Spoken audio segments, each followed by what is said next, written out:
ചിലപ്പോൾ നിങ്ങൾ ഒഴിഞ്ഞു മാറാൻ കഴിയാത്ത ശോധനയിലൂടെ കടന്നു പോകേണ്ടി വരും.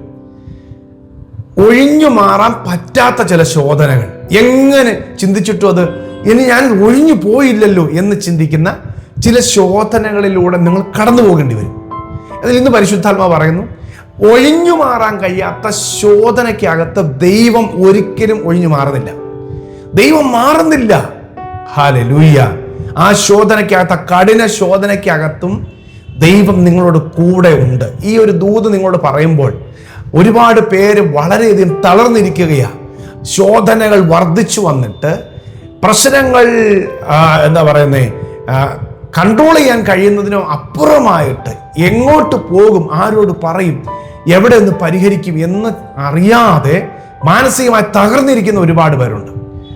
കർത്താവ് പറയുകയാണ്, നിങ്ങളുടെ പ്രശ്നം ഒഴിഞ്ഞു മാറാതിരിക്കുമ്പോഴും ദൈവവും ഒഴിഞ്ഞു മാറാതെ നിങ്ങളുടെ കൂടെയുണ്ട്. ഹല്ലേലൂയ, ആമേൻ. കർത്താവ് നൽകുന്ന ആലോചന 66-ാമത്തെ സങ്കീർത്തനത്തിന്റെ 10-ാമത്തെ വാക്യത്തിൽ നിന്നാണ്. ദൈവമേ, നീ ഞങ്ങളെ പരിശോധിച്ചിരിക്കുന്നു, വെള്ളി ഊതിക്കഴിക്കും പോലെ നീ ഞങ്ങളെ ഊതിക്കഴിച്ചിരിക്കുന്നു. ആമേൻ, ഹല്ലേലൂയ.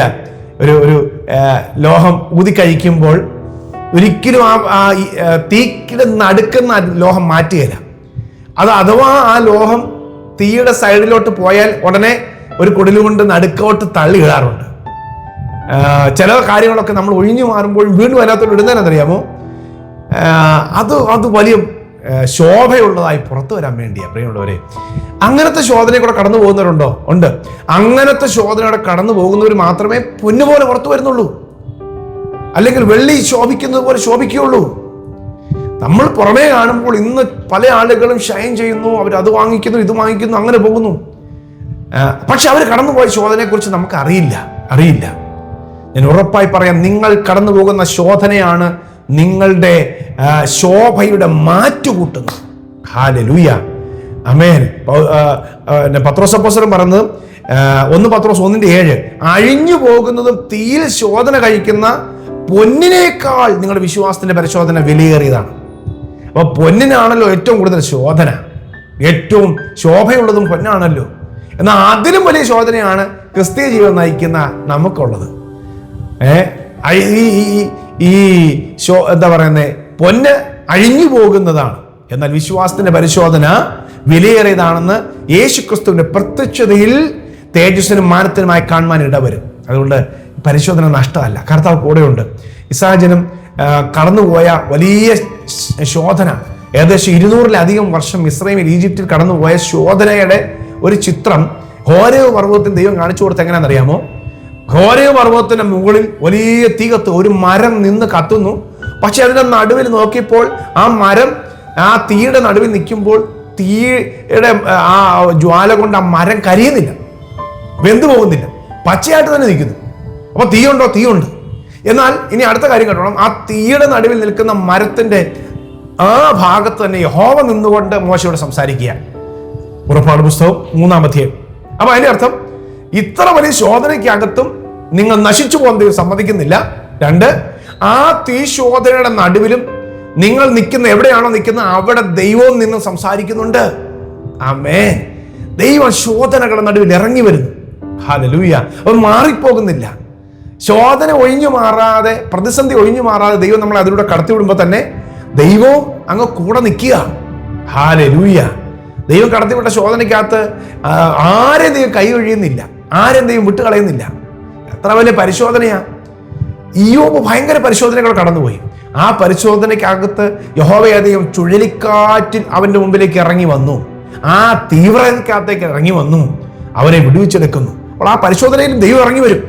ഹല്ലേലൂയ. പ്രിയമുള്ളവരെ, നിങ്ങൾ ഇന്ന് കടന്നു പോകുന്ന ശോധനയ്ക്കകത്ത് ദൈവം ഇറങ്ങി വരും. ദൈവം നിങ്ങളെ സഹായിക്കും, നിങ്ങളെ പുറത്തു കൊണ്ടുവരും. ഹല്ലേലൂയ. തീജ്വാല, എരിയുന്ന തീജ്വാല 7 മടങ്ങ് തീ കൂട്ടിയിട്ട്, 7 മടങ്ങ് തീയുടെ ചൂട് കൂട്ടിയിട്ട് യഹൂദ ബാലന്മാരായ 3 പേരെ ആ തീയിലേക്ക് വലിച്ചെറിയുകയാണ് നെബൂഖദ്നേസർ രാജാവ്. ദാനിയേൽ പ്രവചനം 3-ാം അധ്യായം 16 മുതലുള്ള വാക്യങ്ങളിൽ കാണുന്നു. ഈ തീച്ചൂളയിൽ നിന്നും എന്റെ കയ്യിൽ നിന്നും വിടുവിക്കാൻ പറ്റുന്ന ദൈവം ഉണ്ടോ എന്നാണ് ചോദിക്കുന്നത്. ദൈവമാണ്. അങ്ങനത്തെ ഒരു ദൈവം ഉണ്ടോ? അങ്ങനത്തെ ദൈവം ഇല്ലെന്നാണ് അദ്ദേഹം ചിന്തിച്ചുകൊണ്ടിരിക്കുന്നത്. കാരണം അദ്ദേഹം തന്നെയാണ് ഇസ്രായേൽ ജനത്തെ അടിമകളാക്കി പിടിച്ചുകൊണ്ട് പോയത്. അപ്പൊ അദ്ദേഹത്തിന്റെ ചിന്ത എന്നറിയാമോ? ഇസ്രായേലിന്റെ ദൈവത്തിന് ശക്തിയില്ലാത്തതുകൊണ്ടാണ് അവരെ ഞാൻ പിടിച്ചുകൊണ്ട് പോയത്. അപ്പൊ അതുകൊണ്ട് അത്ര ധൈര്യം പറയാൻ, എന്റെ കയ്യിൽ നിന്ന് വിടുവിക്കാൻ പറ്റുന്ന ദേവനാർ. പക്ഷേ അവർ പറഞ്ഞൊരു കാര്യമുണ്ട്, രാജാവേ, ഈ കാര്യത്തിൽ നിന്നോട് ഉത്തരം പറയേണ്ട ആവശ്യമില്ല. ഞങ്ങൾ ഭക്തിയിലാണ് നിൽക്കുന്നത്, ദൈവത്തിന്റെ വ്യവസ്ഥയിലാണ് നിൽക്കുന്നത്. ദൈവത്തെ അല്ലാതെ വേറൊന്നിനും വണങ്ങി നമസ്കരിക്കുന്നവരാണ്. ഞങ്ങളുടെ ദൈവം ഈ തീച്ചുളന്ന് വിടുവിച്ചില്ലെങ്കിലും ഞങ്ങൾ നമസ്കരിക്കില്ല, ഈ ബിംബത്തെ നമസ്കരിക്കില്ല. വലിയ ശോധന. ആ തീജ്വാലയ്ക്കട്ട് എറിയാനായിട്ടാണ് രാജാവ് കൽപ്പന പറഞ്ഞത്. അവരെ അതുപോലെ എറിയാൻ കൊണ്ടുപോയവർ ദഹിച്ചുപോയി, തീജ്വാലയിൽ ദഹിച്ചുപോയി. അത്ര ചൂടായിരുന്നു.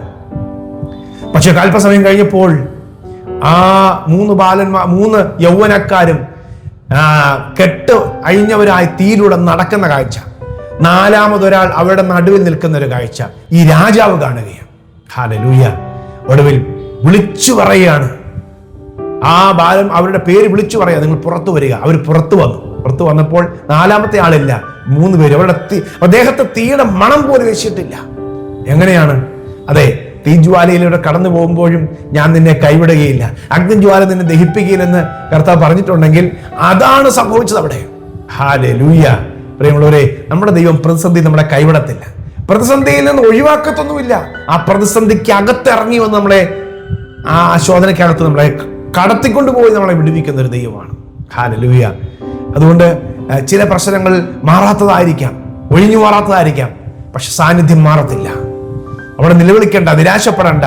നിങ്ങൾ സ്പെഷ്യലായി നിങ്ങൾ പുറത്തു വരും. ഹല്ലേലൂയ. യെശയ്യാപ്രവചനം 43:2 ഞാൻ പറഞ്ഞത്. നീ വെള്ളത്തിൽ കൂടി കടക്കുമ്പോൾ ഞാൻ നിന്നോട് കൂടെ ഇരിക്കും, നീ നദികളിൽ കൂടി കടക്കുമ്പോൾ അവ നിന്റെ മീതെ കവിയുകയില്ല, നീ തീയിൽ കൂടി നടന്നാൽ വെന്തു പോകുകയില്ല, അഗ്നിജ്വാല നിന്നെ ദഹിപ്പിക്കില്ല. ഹല്ലേലൂയ. കർത്താവ് കൂടെ ഉണ്ട് കേട്ടോ. ഹല്ലേലൂയ. ഈ കർത്താവ് ഒരിക്കലും കൈവിടുകയില്ല. യോബ് പറഞ്ഞില്ലേ 23:10 എന്നാൽ ഞാൻ നടക്കുന്ന വഴി അവൻ അറിയുന്നു, എന്നെ ശോധന കഴിച്ചാൽ ഞാൻ പൊന്നുപോലെ പുറത്തു വരും. ഹല്ലേലൂയ. എത്ര വലിയ പ്രത്യാശയാണ് ആ പ്രതിസന്ധിക്ക് അകത്തു നിന്നുകൊണ്ട് അദ്ദേഹം പറയുന്നത്. ശോധന കഴിച്ചാൽ ഞാൻ പൊന്നുപോലെ പുറത്തു വരും. ഹല്ലേലൂയ. അതേ പ്രിയമുള്ളവരെ, അവൻ നമ്മെ ശോധന കഴിക്കും, നിങ്ങൾ ശോഭയുള്ളവരായി പുറത്തു വരും. ദൈവം കൈവിടില്ല, ദൈവം ഉപേക്ഷിക്കില്ല. ഞാൻ നിങ്ങൾക്കോട് പ്രാർത്ഥിക്കാം. ഈ ശബ്ദം നിങ്ങൾ കേട്ടത് തന്നെ നിങ്ങളോട് കൂടെ ദൈവം ഉണ്ടെന്ന് നിങ്ങളെ അറിയിക്കാനാണ്. ഈ ശോധനയിൽ ദൈവം മാറാത്തവനായി കൂടെ ഉണ്ടെന്ന് നിങ്ങളോട് പറയാൻ ദൈവം ഏൽപ്പിച്ചതാ. അത് കേൾക്കാനായി ദൈവം നിങ്ങളുടെ കാതുകളെ തുറന്നതാ. ഈ ശബ്ദം നിങ്ങൾ കേൾക്കാൻ പറ്റിയിട്ടുണ്ടെങ്കിൽ ഉറപ്പാ ദൈവം നിങ്ങളെ പുറത്ത് കൊണ്ടുവന്നിരിക്കും. ഹല്ലേലൂയ. പ്രിയ കർത്താവേ, ഈ വചനം കേൾക്കുന്ന എൻ്റെ പ്രിയപ്പെട്ടവർ കടന്നു പോകുന്ന ശോധനയിൽ നിന്ന് ദൈവം പുറത്തു കൊണ്ടുവരും, അത്ഭുതകരമായി പുറത്തു വരട്ടെ യേശുവിൻ്റെ നാമത്തിൽ. കർത്താവേ, സകല ശോധനയ്ക്കകത്തും, സകല പരിശോധനയ്ക്കകത്തും അകപ്പെട്ടിരിക്കുന്ന, ദൈവം കടത്തിവിട്ടിരിക്കുന്ന ഈ മക്കൾ യേശുവിന്റെ നാമത്തിൽ പുറത്തു വരട്ടെ. അവർ പുറത്തു വരട്ടെ, ഒരു അത്ഭുത വിഷയമായി പുറത്തു വരട്ടെ, ദൈവ മഹത്വമായി പുറത്തു വരട്ടെ. യേശുവിൻ നാമത്തിൽ മക്കളെ ഞാൻ അനുഗ്രഹിച്ചു പ്രാർത്ഥിക്കുന്നു. കർത്താവേ, എൻ്റെ ദൈവം എന്നോട് കൂടെ ഇരുന്ന് സകല സങ്കടങ്ങളിൽ നിന്ന് വിടുവിച്ചു എന്ന് പറയത്തക്ക രീതിയിൽ ചില വിടുതലുകൾ ഈ മാസം തീരുന്നതിന് മുമ്പേ അവരിൽ വെളിപ്പെട്ടു വരട്ടെ. കർത്താവേ, യേശുവിന്റെ നാമത്തിൽ അത് സംഭവിക്കട്ടെ. യേശുവിൻ നാമത്തിൽ തന്നെ. ആമേൻ, ആമേൻ, ആമേൻ. കർത്താവ് കൂടെ ഉണ്ട്. ധൈര്യമായി മുൻപോട്ട് പോവുക. ഈ സന്ദേശം നിങ്ങൾക്ക് അനുഗ്രഹമായെങ്കിൽ കുറെ പേർക്കൂടെ നിങ്ങൾ ഷെയർ ചെയ്യാം. God bless you. Have A lovely day.